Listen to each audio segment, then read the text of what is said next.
Arahang Samma Sambuddho Bhagava.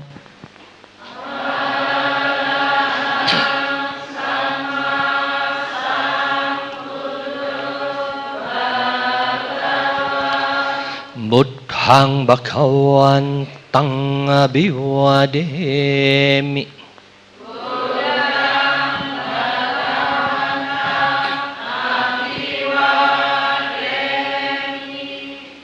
Sawakato Bhagavata Dhammo.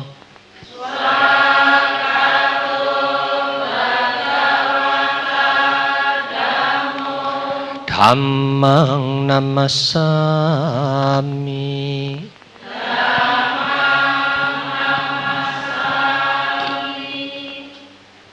Supatipanno Bhagavato Sāvaka Saṅgho.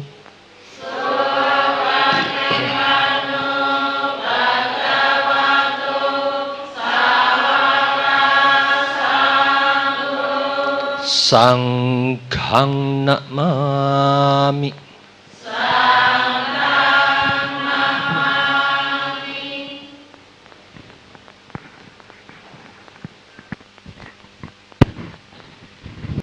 Marilah kita bersama-sama mengundang semua makhluk yang ada hubungan karma dengan kita untuk hadir pada acara ini. Apa yang kita harapkan pula untuk mereka semua. Dengan demikian, kita telah menanam bibit kebajikan, otomatis buah kebahagiaan yang kita cita-citakan akan terwujud. Dhammadesana kepada pemimpin Puja Bakti kami persilakan. Dibuka halaman 35.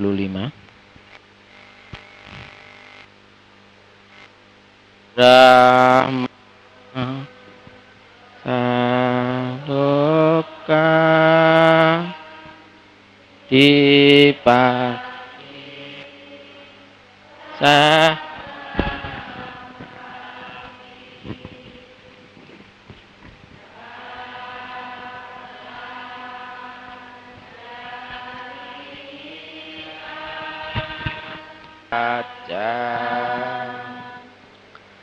Namo tassa bhagavato arahato samma sambuddhassa. Namo tassa bhagavato arahato samma sambuddhassa. Namo tassa bhagavato arahato samma sambuddhassa. Mengendalikan mata adalah baik. Mengendalikan telinga adalah baik. Mengendalikan mulut adalah baik. Mengendalikan tubuh adalah baik. Mengendalikan pikiran itulah yang terbaik, yang akan mampu mendatangkan damai dan bahagia.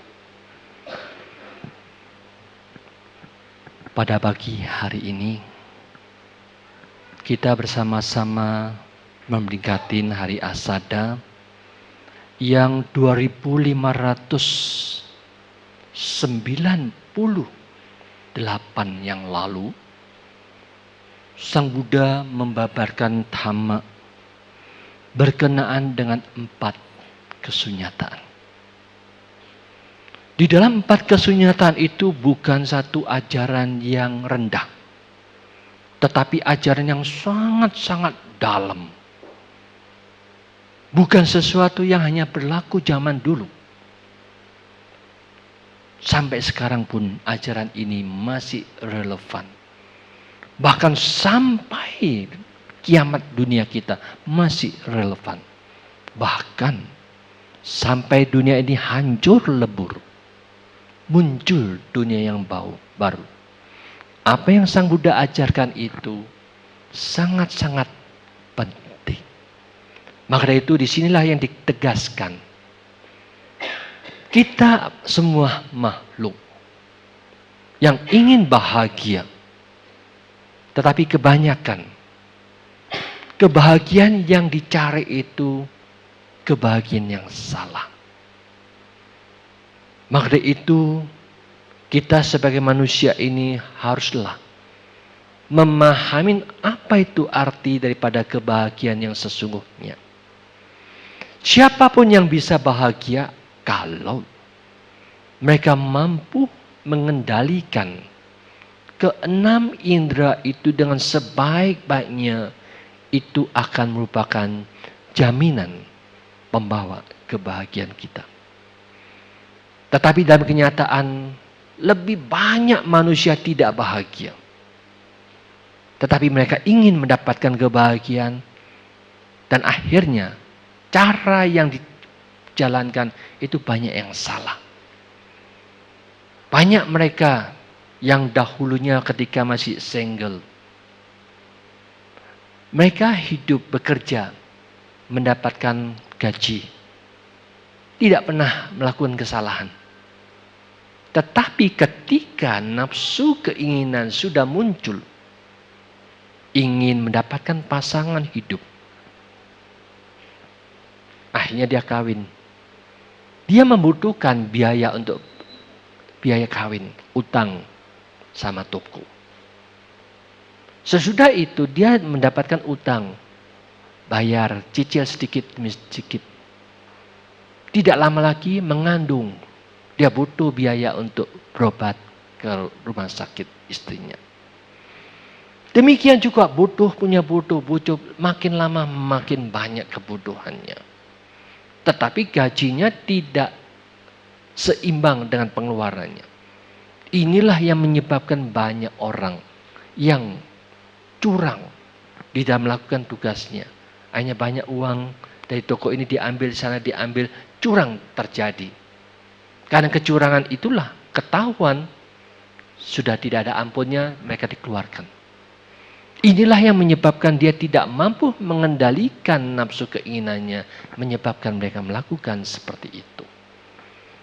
Begitu juga banyak sekali orang yang kerja ternyata gajinya dengan bonusnya besar. Ketika bonusnya besar, pikiran berubah. Dulu cinta sama istri, sekarang aku punya duit banyak ini. Aku dapat uang banyak ini, gimana ini? Sudah lupa. Aku mau cari kebahagiaan. Golek istri yang kedua. Sudah dapat istri yang kedua, waduh bonusnya tambah lama tambah besar.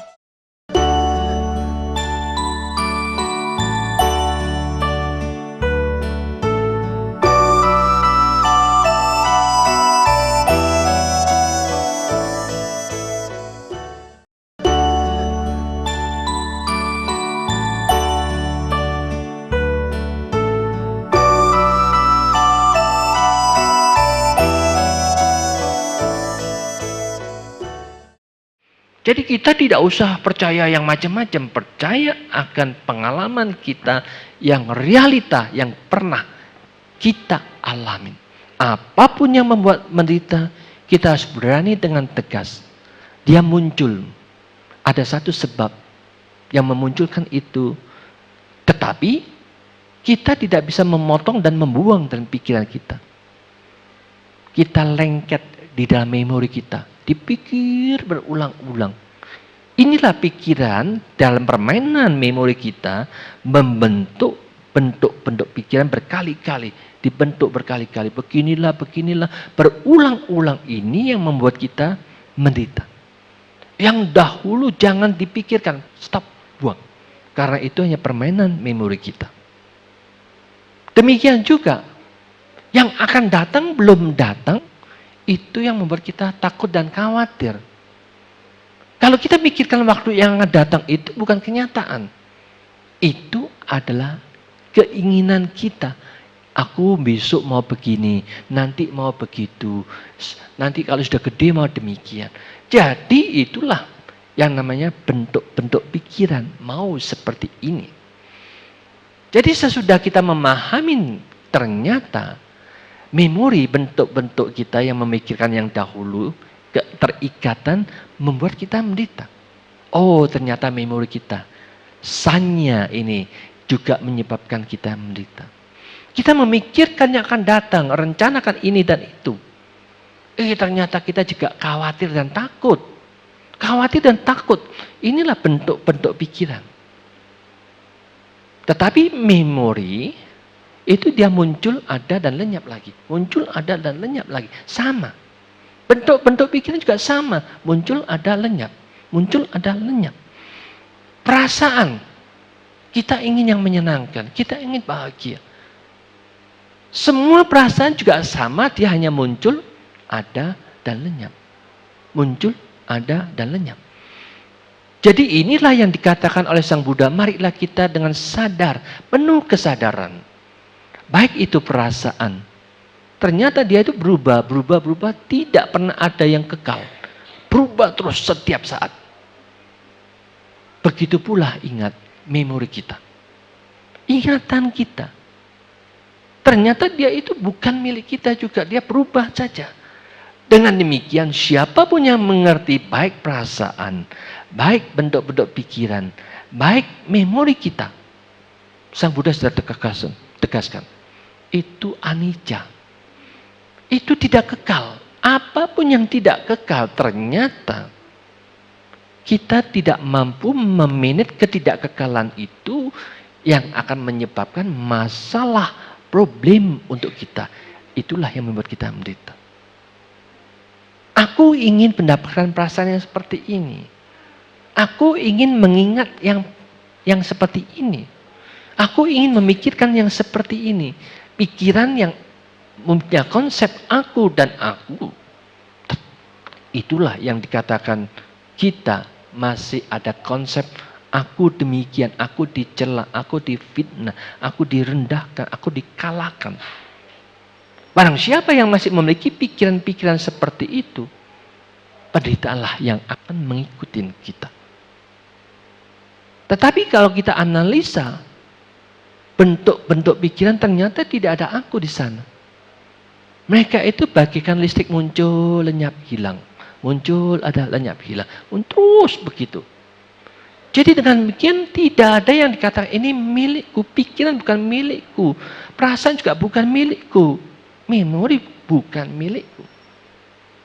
Maka dari itu kita diminta dengan penuh kesadaran apapun yang membuat kita menderita. Tubuh jasmani kita. Siapapun juga pernah sakit perut, sakit gigi, sakit kepala. Berbagai macam penyakit dalam tubuh ini muncul. Kita tahu itu kita alami. Jadi tubuh kita sakit. Perasaan ternyata juga membuat kita menderita. Memori juga membuat kita menderita. Bentuk-bentuk pikiran juga membuat kita menderita. Marilah kita analisa, dipisah-pisahkan. Yang tidak pernah membuat kita menderita itu yang mana? Ternyata Sang Buddha katakan, hanya winyana. Kesadaran ini. Sadar. Di dalam kesadaran saja, itu tidak ada penderitaan. Jadi dengan demikian, baik tubuh jasmani ini, dia berubah, biarkanlah dia berproses sebagai alami mereka sendiri. Perasaan kita, biarkanlah dia berproses sebagai perasaan itu adanya. Memori kita juga biarkanlah dia bermain di dalam memori itu sendiri, tetapi kita tidak melekat. Cuma sadar dan tahu, biarkanlah memori itu berjalan. Pikiran kita, semua orang banyak mikirkan macam-macam. Tapi batin kita, kesadaran ini, cuma tahu sadar, biarkanlah. Dia berproses apa adanya. Dengan cara demikian terus menerus, kita hanya menangkap kesadaran yang utama, kesadaran itu sendiri, yang lainnya itu hanya muncul, ada, lenyap, hilang. Muncul, ada, lenyap. istilahnya yang kinci samudaya tamang sabhantang nirodha tamanti. Segala sesuatu yang muncul karena sebab pasti akan lenyap pada saat itu juga. Jadi baik perasaan itu hanya muncul ada lenyap. Muncul ada lenyap. Memori kita juga muncul ada lenyap. Bentuk-bentuk pikiran juga muncul ada lenyap. Itu kita lepas. Itu lepas. Kalau kita melekat dalam perasaan, kalau melekat dalam memori kita, kalau melekat dalam bentuk-bentuk pikiran, ternyata itu membuat kita menderita. Maka dari itu mulai sekarang, itu bukan yang penting. Memori bukan yang penting. Bentuk-bentuk bukan yang penting. Tapi kesadaran, dalam kesadaran inilah yang terpenting dari apa yang Sang Buddha harapkan. Kalau kita mampu mengendalikan pikiran, selalu masuk dalam kesadaran saja, kita tidak akan dipermainkan oleh perasaan kita. Kita tidak akan dipermainkan oleh memori kita. Kita tidak akan dipermainkan oleh pikiran-pikiran kita. Kalau kita mengikuti perasaan, aku ingin yang senang, aku ingin bahagia. Ternyata kita kok tidak dapat. Kita kecewa, kita tidak puas. Kita ingin memikirkan sesuatu yang positif, yang baik. Ternyata kenapa kok pikiran tidak seperti itu? Tidak selalu baik. Kok banyak yang negatifnya? Jadi kita juga tidak puas dengan keadaan pikiran kita. Kita tidak ingin ingat-ingat yang negatif, yang jelek-jelek, yang membuat kita menderita. Sudah tidak mau diingatkan, tetapi dia muncul terus di dalam memori kita sendiri.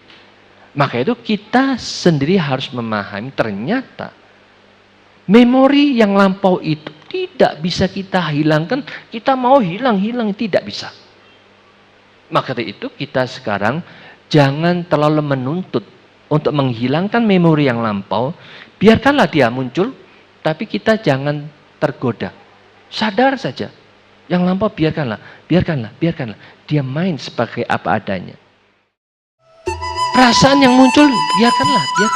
Biarkan saja. Cukup sadar, cukup tahu, tidak usah diikuti. Demikian juga bentuk.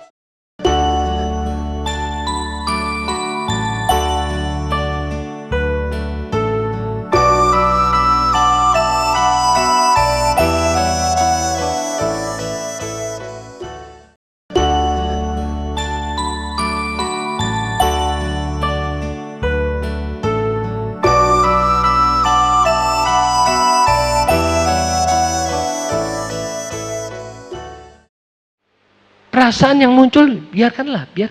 Biarkan saja, cukup sadar, cukup tahu, tidak usah diikuti. Demikian juga bentuk-bentuk pikiran, apapun, rencana kita, program kita, bolehlah kita rencanakan. Tetapi kesadaran tetap menjaga dengan penuh kesadaran, kita berjuang untuk mendapatkan target yang kita harapkan itu. Berjuang. Tidak dapat, ya sudahlah. Kita mampu menjaga kesadaran ini, karena ini apa yang sudah kita rencanakan adalah sesuatu yang terbaik. Ketika kita memahami seperti ini, tubuh jasmani hanya muncul, ada, lenyap dan hilang. Muncul, ada dan hilang. Ini juga membuat kita menderita. Dan ini tubuh kita juga bukan milik kita. Tidak ada satupun yang dikatakan milik kita. Perasaan juga demikian. Jadi otomatis kalau kita dari dahulu sampai sekarang ini tetap menderita. Ingat, penderitaan kita itu karena kesalahan meletakkan kesadaran kita. Kita meletakkan pikiran itu terus mengingat keadaan tubuh jasmani. Aduh sakit perut, aduh pinggangku sakit, aduh lututku sakit. Jadi dipikirkan ke sana. Ini yang menyebabkan kita melekat di dalam memori perasaan di situ. Mulai sekarang jangan melihat penderitaan itu, jangan sakit itu yang diperhatikan, yang kita kembalikan hanya sadar di dalam kesadaran itu. Kalau kita hanya sadar, tahu dalam kesadaran saja, tidak mengikuti perasaan apapun juga, tidak mengikuti perasaan penderitaan apapun juga, karena itu hanya muncul, ada, lenyap, hilang, muncul, ada, lenyap, hilang. Sadar dalam kesadaran ini, Ternyata kita acukan semua sakit itu. Lama-kelamaan kita mampu memisahkan terus-menerus seperti ini. Inilah yang dikatakan teknik memisahkan diri dari semua penderitaan supaya kita tidak masuk di dalam penderitaan. Maka itu apapun yang membuat kita menderita, ingat, jangan lagi kita masuk pikiran kita dalam penderitaan itu. Mulai sekarang kebiasaan yang salah di dalam meletakkan mindset, pola pikir kita yang terhanyut dalam penderitaan, kita buang semuanya, kita tarik kembali batin kita selalu di atas, hanya sadar di dalam kesadaran, perasaan biarkanlah dia muncul perasaan itu. Pikiran biarkanlah dia muncul pikiran itu. Tetapi kesadaran, di dalam kesadaran itu sudah terus menerus seperti ini. Kita bisa memisahkan seperti ini. Inilah yang dikatakan mengendalikan pikiran dengan sempurna. Itulah cara yang terbaik untuk membebaskan kita dari semua macam penderitaan. Tidak sampai ada dalam pikiran kita lagi. Karena kita hanya dihanyutkan oleh tubuh kita. Badan ini diperhatikan. Aduh, hidungku pesek, dioperasi supaya mancung. Aduh, bibirku kok banyak item-item, ke dokter dihilangkan item-itemnya. Itu yang diperhatikan, item-item hidungnya, alisnya, matanya. Jadi itulah yang perhatian ke tubuh jasmani menyebabkan kita dapat problem, tidak puas dengan apa yang ada. Akhirnya banyaklah. Kita harus mengeluarkan uang, mengeluarkan macam-macam untuk membereskan yang tidak beres dari muka kita, tubuh kita ini. Tetapi kalau kita sudah terima, ya sudah. Kita sudah punya tubuh seperti ini. Kita bisa terima apa adanya, jalankan, puas. Memang tubuhku ini seperti ini adanya. Aku puas dengan adanya ini. Kita tidak terlalu menuntut macam-macam, kita tidak akan menderita. Kalau kita menuntut, aku mau begini, aku mau itu, akhirnya ketidakpuasan itu akan menciptakan problem. Banyak kita lihat bintang film yang selalu ke operasi, mukanya operasi sini, operasi sana, akhirnya apa? Ternyata ketika mengalami operasi-operasi itu harus perawatan yang berulang-ulang, biaya yang besar sekali, tetapi tidak membereskan. Malah buat problem. Dia harus minum obat untuk anti apanya macam-macam, itu biaya lagi. Jadi luar biasa biaya yang dikeluarkan untuk merawat tubuh jasmaninya. Tetapi kalau siapapun juga yang bisa menerima kenyataan tubuh ini sebagai apa adanya, tidak memprotes lagi, ya wis awakku yo ngene, tak terima wae lah. Kenapa bisa begitu? Terpaksa, memang ono duit maneh. Nah itu, jadi karena kita tidak punya uang, ya terpaksa terima. Yang punya uang tidak mau terima. Itulah yang menyebabkan mereka, orang yang kaya ternyata dia tidak bisa menerima kenyataan, ingin merubah dirinya lebih cantik lah, harus ditarik beginilah, harus itulah, tidak ada kisutnya macam-macam supaya terlihat menarik. Ternyata dia juga menderita gara-gara keinginan supaya tubuh seperti ini. Itulah yang dikatakan oleh Sang Buddha, keinginan sebagai sumber penderitaan. Maka itu mulai sekarang kita harus meletakkan posisi batin kita hening. Biarkanlah tubuh apa adanya. Biarkanlah perasaan itu apa adanya. Biarkanlah bentuk-bentuk begitu apa adanya. Biarkanlah memori apa adanya. Tetap sadar kita tidak mau mengikuti itu lagi. Kalau kita ngikutin perasaan, ngikutin tubuh, ngikutin pikiran, penderitaan akan menyertai kita. Kalau kita semua ingin bebas dari penderitaan, ikutilah apa yang Sang Buddha ajarkan. Hanya sadar, di dalam kesadaran itu baru bebasnya penderitaan itu akan dicapai. Demikianlah pada waktu itu Sang Buddha menjelaskan dengan jelas kepada 5 pertapa. Ternyata anak kunyanyo tahu. Kita sekarang sudah sadar dan tahu. Oh begitu teknik hidup. membebaskan semuanya, hanya sadar akan membuat kita lebih damai dan bahagia. Mudah-mudahan 2598 tahun 98 tahun yang lalu sampai sekarang ini akan mampu membebaskan kita dari semua penderitaan. Penderitaan tidak akan menyertai kita. Kalau kita mampu meletakkan mindset yang tepat, sadar dalam kesadaran, masalah perasaan, memori, bentuk-bentuk pikiran itu hanya sampah yang dulu membuat kita menderita. Nanti juga membuat kita menderita kalau kita tetap masuk ke sana. Tetapi kesadaran dan kesadaran ini satu-satunya jalan bebasnya penderitaan. Mari kita bersama-sama praktekkan itu, pasti membuat kita lebih damai dan lebih bahagia. Semoga semua makhluk hidup berbahagia. Sekian, terima kasih.